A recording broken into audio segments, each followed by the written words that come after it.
I did one thing at the end of like, what do I want to spend my last $100 on? And I'm like, GameStop. Here's the thing. I'm not trying to make any money on GameStop. I just want to be part of it.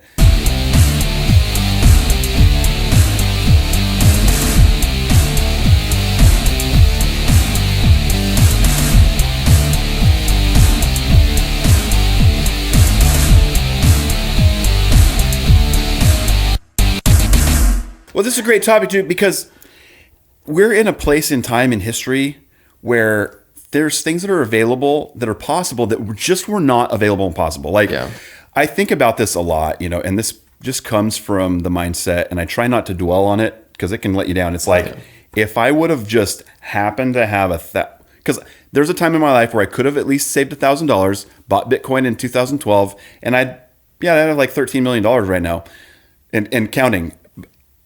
And so what I want to learn from that, right? I want to say, okay, I don't want to puke every time I think about how I could have this money. What I want to do is I want to say, okay, what can I be doing now to put myself in position, right? Because it's about being positioned, right? Yeah. In the financial world is literally about being positioned. In fact, when you buy a stock, it's called buying a position, or you're getting a position. When you sell your stock, you're exiting your position. And so we're talking about position, guys. Come on. Position. That's a little plug on our own stuff.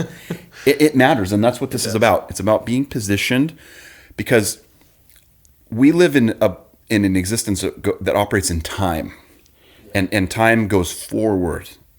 And so when we think about being productive, it's about preparing ourselves for the future. Now, at the same time, Jesus says, don't worry about tomorrow, worry about today.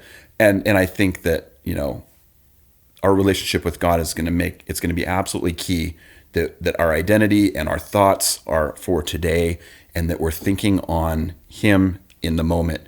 At the same time, we need to have some kind of foresight that will allow us to be doing things today, or let's just say that the activity that's being generated today is in some sort of a sequence that is leading towards something, right? Yeah. And so I've never thought that way. This is how I'm starting to think now. Yeah. And so now that I think about that, I go, okay, what kind of, if somebody has $100 now, or they have $200, or they have $5,000, that is money that isn't like set for my bills. Because here's the thing, dude, I never had $100. I didn't even have $100 that I'd be willing. Nope. Everything was set for alcohol, and then maybe buying a guitar cord or a new guitar. If my guitar broke, I'd have to get that. If my computer broke down, I'd figure it out, right? Why couldn't I figure out why I'm telling you right now, if I could tell myself anything, it's like, save your money, put it away. Yeah. So it's so countercultural, though. Yeah. I mean, to be honest, because it's like, what's the one thing our culture tells us? We see it in commercials. We see it in just the way everything is designed and made. It says, well, you're supposed to have what you want to have right now. What do you mean wait? You don't need to wait. Just get a loan on it. It's only $100, but get a loan on it anyway, because you can pay, a payment of a penny a day if you want, and it's like, and that's just been instilled for this probably 20 years. And so when you have people that are really brought up with the idea of, well, I don't need to have the money to buy what I want or get what I want, then it's what does saving mean? Yeah. It means nothing. And, and then you have people that teach that, well, of course you're going to die with tons of debt. Just a bunch of this poverty mindset stuff of like, don't you know, as soon as you graduate college, the first thing you do is buy a $400,000 house and a $60,000 car? Yeah. I mean, we can move on, but you get my point. It's culturally, that's what we're taught. Well, here's what's great. This is not going to be the only financial week we're going to have. No, it's not. Now, as we're doing this episode and this podcast, I'm like, man, there's so much hope, though, guys. I think if I want to say what we want to talk about or cover in this episode is that there is hope, and that those of you that are out there struggling right now, that even $200 seems like such a massive amount of money, you couldn't even afford to like lose that. That I remember being there, man. I remember when $100, $50 was so much money. Right? Yeah. And now, actually, this is a good segue. So we're gonna do this. So earlier today, so I've had $1,400 in my Robinhood account, but I'm gonna tell people I'm not advertising Robinhood. There's a lot of different platforms available. There's all kinds of different platforms. Robinhood's one of them. I think Webull. You ever heard of Webull? There's also Acorns. So nobody's paying me. There's no financial advice on this. I'm just, anybody that has a cell phone, that's a smartphone, has access to places that you can either invest in Bitcoin or stocks or whatever. And so today, I had some other money come in. And so, but I also had like $1,400 in Robinhood. I was keeping that as cash, so it wasn't invested in any stocks. But now that I have this other cash that came in, I can now do something with this $1,400. And it's really funny. So generally, I'm like one of these all-in guys. I will like take my $1,400 and buy Bitcoin, or I'll buy Amazon, or like all of it. I will buy one thing with it and then hope that like in 3 days it goes parabolic and I make a bunch of money and sell it, right? That never happens, guys. This is ridiculous. So I was like, let me practice something more reasonable. So I took my $1,400 and bought 14 stocks and just bought $100 of these 14 things. And what this is called is diversity. I've never done this. This is not something I do. So this is me kind of learning as we go. And I just have this crazy story. It happened today. Let me see if I can get in here. I bought, let me just name a couple of the ones that I bought. Some SLV, so that's just a silver fund. I bought $100 worth of Apple. Oh, and just so you guys know, generally you have to buy a whole share. So if you want to buy a share of Amazon, it's like $3,200. But because of these apps, these companies are covering all of this and you're able to buy fractional shares. You can't actually generally do that, but what they do is they divide so Robinhood or Webull will divide those shares up and they manage that, but that they have to own the shares. So somebody has to own the whole share. You can't just go buy a fractional share. You can buy a fractional couple pieces of Bitcoin. So I bought $100 of Tesla. I bought $100 of Apple, and you get the point. But I did one thing at the end of like, what do I want to spend my last $100 on? And I'm like, GameStop. Here's the thing. I'm not trying to make any money on GameStop. I just want to be part of it. And this isn't a political channel, but I want you guys to know that I'm like really rooting on the Reddit guys and the GameStop stuff. And I'm like, you know what? I could put $100 towards it. It was actually 2 shares. So in fact, I bought 2 whole shares of this particular one. And then 2 hours later, dude, GameStop. Okay, here's what it is right now. I bought it at $53 earlier today. And then GameStop went up to $169 2 hours later, dude. This never happens. I never get that. Like, so now I'm like, the enemy wants to come and say, dude, you should go puke because you didn't buy all GameStop, right? I was just doing it for fun. And I'm not even going to sell it. I'm just going to like see what happens. But in one day, oh my goodness, my $1,428 turned into $1,660. Here's the point, guys. I'm now, because of seed time and harvest and fruit and walking out life and having a new mindset towards money, that I have the money to be able to put into things. And this is how people that are wealthy, not necessarily rich, I forget who it was, but I learned that there's 2 different definitions between rich and wealthy. Rich is just money and more along the lines of greed. And I'm not trying to single anybody out. But wealth is more like resourcefulness. Yeah. So wealthy people are going to have more resources and more assets than cash, right? I'll just put it this way. Real millionaires don't own giant houses. Real millionaires don't own fancy Mercedes, Ferraris.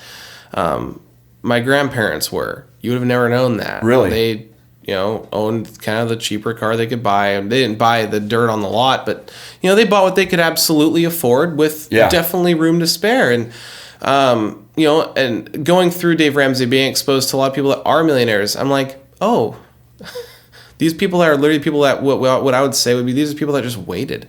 These are people that got the okay income. I'm not saying these are people that have hundreds of thousands of dollars a year. I mean, these are people with the average $30 to $50 to $60,000 a year that did things the right way. And look at them now, 20, 30 years later, it's like, hey, I didn't change, I didn't do anything crazy during those years. And look at me now. And again, this is all against that cultural norm to be like, just like what you said, what you used to expect when you invested, things just go wham through the roof. And it's like, You know, We all want that, We all dude. wanted that, you know, and we all did want that. Of course we all do. But the biggest thing I had to learn, because of course my number one thing is I just wanted to invest. That's what I wanted, because I'm like, I got to make money, right? That was my first huge thought. And I really just submitted myself to what Haley and I were learning, my wife and I. And the first thing we learned is to stop the bleeding. And so where were we losing money? Yes. So dude, that is debt, so good, payments. man. What's the smallest thing we can do? So actually, Haley and I now have our outgo money so small. Our outgo now is smaller now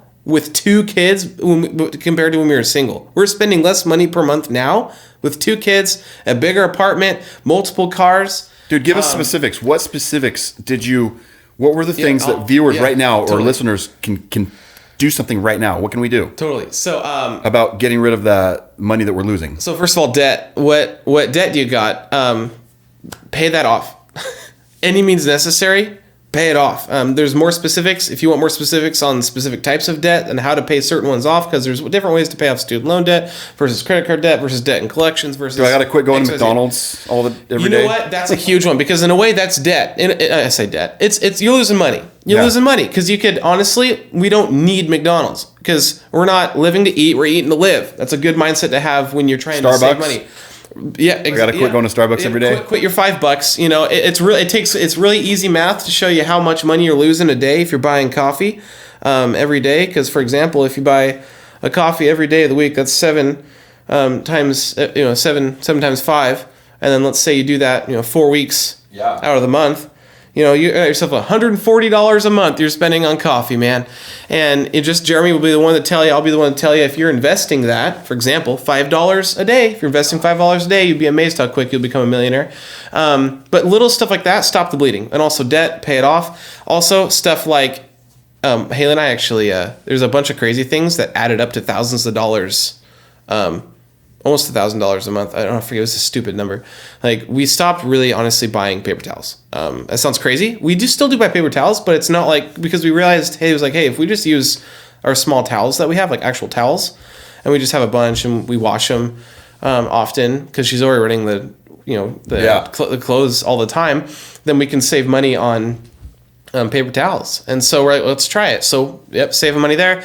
Since we have kids, we started using insert diapers or cloth diapers, and also cloth wipes, and that saved us. We've only ever bought like one or twice. We've bought a few packages. It's expensive at first, but then you realize like it outweighs the cost of buying diapers every week and wipes every single week. And also like the trash bill. If you pay for your trash to go out, you'd be amazed how much you're saving in trash. I moved from having them pick my trash up to I take it, and I can squeeze an extra week too. And they don't charge me any more per load. It's like $16. So whether I have 4 cans and all I have is 4 cans, or I have 4 cans and a bunch of extra stuff, we're gonna have to go to break in just a second. But I do want to say, guys, the thing that I just realized this as you were talking, I'm like, I saved $3,600 by having a year clean. Well, I'll have a year away from tobacco on the 1st of April, and that will turn into $3,600, I think, is what it turned out to be, that I will have saved. So that's another thing, guys. Think about how much we were spending on addiction. Seriously. But we will catch you on the other side of the break. I wish we could talk more about this. We're going to have to do another financial segment, dude, or a whole nother financial show, like because part 2 maybe. There's so much we could talk about. But all right, guys, we will see you on the other side of this break. Thank you for checking out this clip from the Position Recovery Podcast. The entire podcast is available on our other channel. There's a link in the description box below, so you can go check it out.